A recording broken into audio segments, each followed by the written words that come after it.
নমস্কাৰ বাইদেউসকল, পোনপ্ৰথমতে আপোনালোক সকলোকে আন্তৰিক স্বাগতম জনাইছোঁ।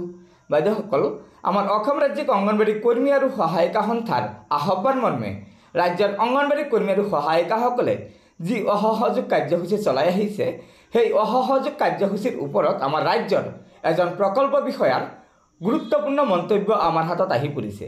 গতিকে বাইদেউসকল, বলক এটা ভিডিঅ' ক্লিপৰ জৰিয়তে আমি সেই প্ৰকল্প বিষয়াজনৰ গুৰুত্বপূৰ্ণ মন্তব্যকেইটা জানি লওঁ। তাৰ আগতে আপোনালোকক এটা অনুগ্ৰহ কৰি আমাৰ এই ভিডিঅ'টো লাইক শ্বেয়াৰ কৰিব আৰু পৰৱৰ্তী সময়ত ৰাজ্যৰ অংগনবাড়ী কৰ্মী আৰু সহায়িকাসকলৰ বিভিন্ন খবৰসমূহ পোনপ্ৰথমে পাবলৈ অনুগ্ৰহ কৰি আমাৰ এই চেনেলটো ছাবস্ক্ৰাইব কৰি ল'ব।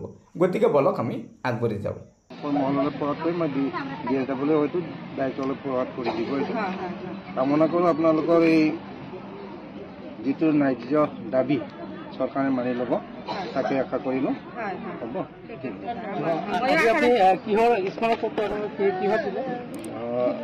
আমাৰ এইটো হৈছে আমাৰ অফিচটো হৈছে মানকাছাৰ ICDS পৰিচালনা শিশু উন্নয়ন প্ৰকল্প।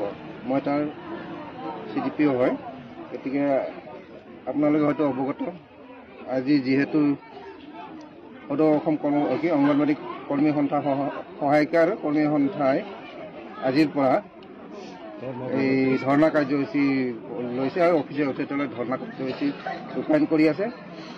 তাৰে তেওঁলোকৰ যিবিলাক দাবী আছিলে, তেওঁলোকে কোৱা মতে, তেওঁলোকৰ মই জানিব পৰা মতে যোৱা কিমানত আছিলে অক্টোবৰ মাহত তেওঁলোকে আমাৰ সঞ্চালক মহোদয়ৰ লগত বৈঠকত মিলিত হৈছিলে আৰু তেওঁলোকক কিছু আশ্বাস দিছিলে যে নেক্সট বাজেটত তেওঁলোকৰ মাননি বৃদ্ধি কৰাৰ কাৰণে।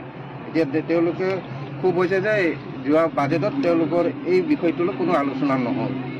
সেই খুবতে তেওঁলোকে আজি ধৰ্ণা কাৰ্যসূচী বা আন্দোলন কাৰ্যসূচী গ্ৰহণ কৰিছে। আৰু সেই মৰ্মে যিহেতু কাৰ্যালয়ৰ মুৰব্বী হিচাপে মোক এখন তেওঁলোকে স্মাৰক পত্ৰ দিছে আৰু এই স্মাৰক পত্ৰখন মই ওপৰৰ মহললৈ পঠোৱাৰ ব্যৱস্থা কৰিম।